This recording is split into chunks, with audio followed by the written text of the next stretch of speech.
Hi everyone, in this video we're going to be going over how to make waffles using the muffin method.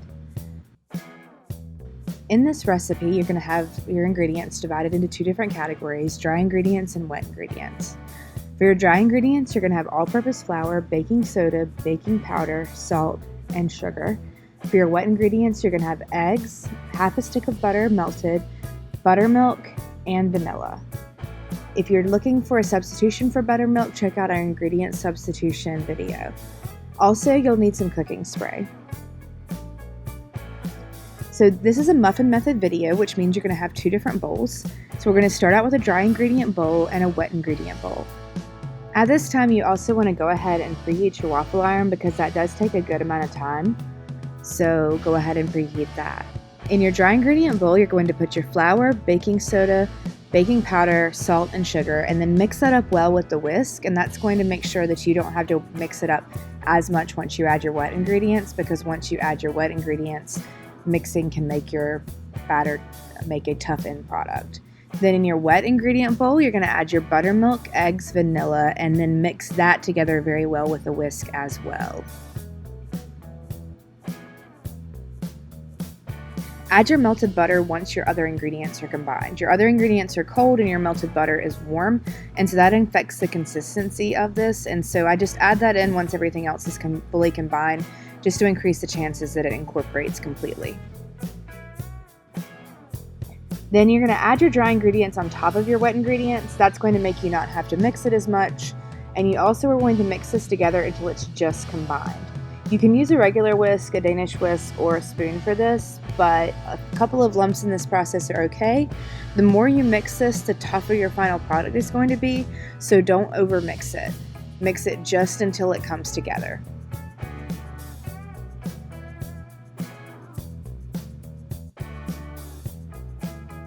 So for most things you don't have to use cooking spray, but waffles are one of the things that I almost always use it for. It just works a lot better. So spray your waffle iron with cooking spray on both sides.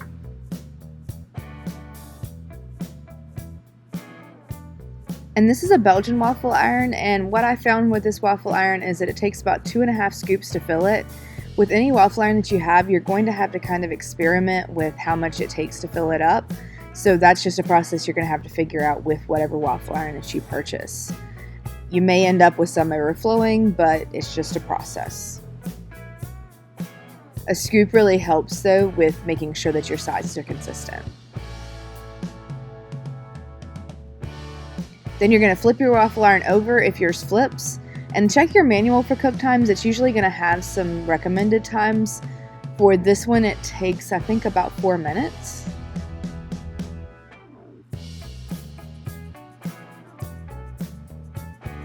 And after that 4-minute mark, you're going to flip it back over and remove. If you prefer your waffle a little more done, you can cook it for longer.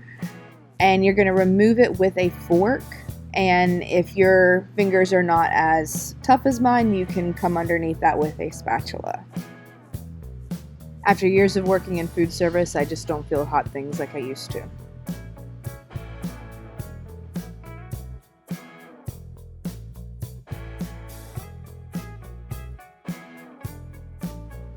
So one of my favorite things to make now is stuffed waffles, and if waffles are something you make on a regular basis, it may be worth the investment to buy a stuffed waffle maker. This is one of my favorite things to make now. So the first step is to add enough batter to barely cover the bottom of the waffle iron, and you can use your scoop to kind of spread that around a little bit. And then you're going to add whatever fillings that you want. We're going to add some eggs, sausage, and some little maple bits for a bit of a sweet and savory thing. We're not putting cheese in this one. And then you're going to add some batter on top just to cover your fillings and make sure to enclose all your fillings. And you don't want to go over the little square markings on the side. And once again, you can use your scoop to spread it out. Close and flip your iron over. The stuffed waffles take a little bit longer, so they take about 7.5 to 8 minutes. And you can experiment with how long you need. And this is another situation where you check the manual as well.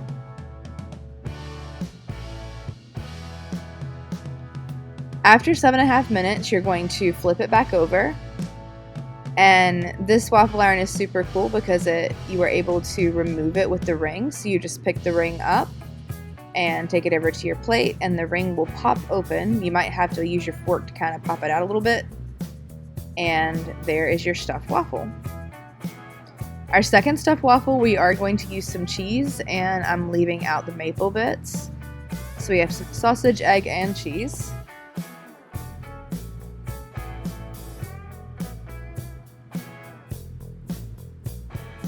And you remove it in the same way that you did before.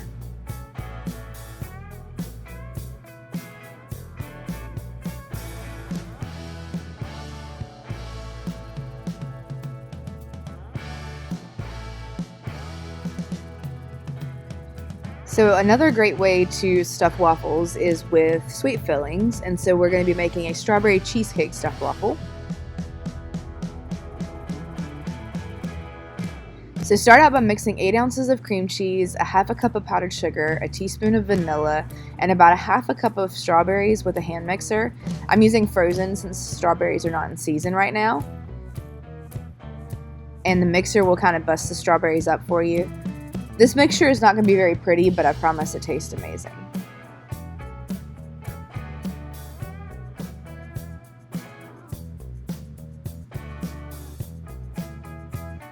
So then you're going to spray your iron very, very well and cover the bottom with batter.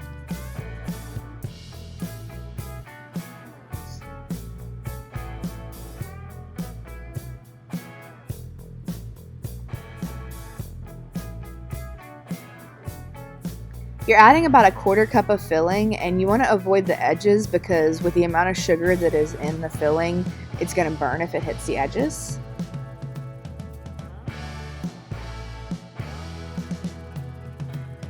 And then you're going to cover that with batter, making sure to enclose your filling.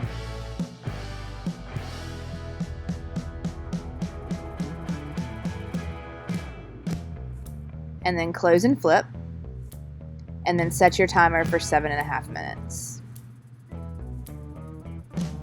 And then you're going to remove your waffle as before.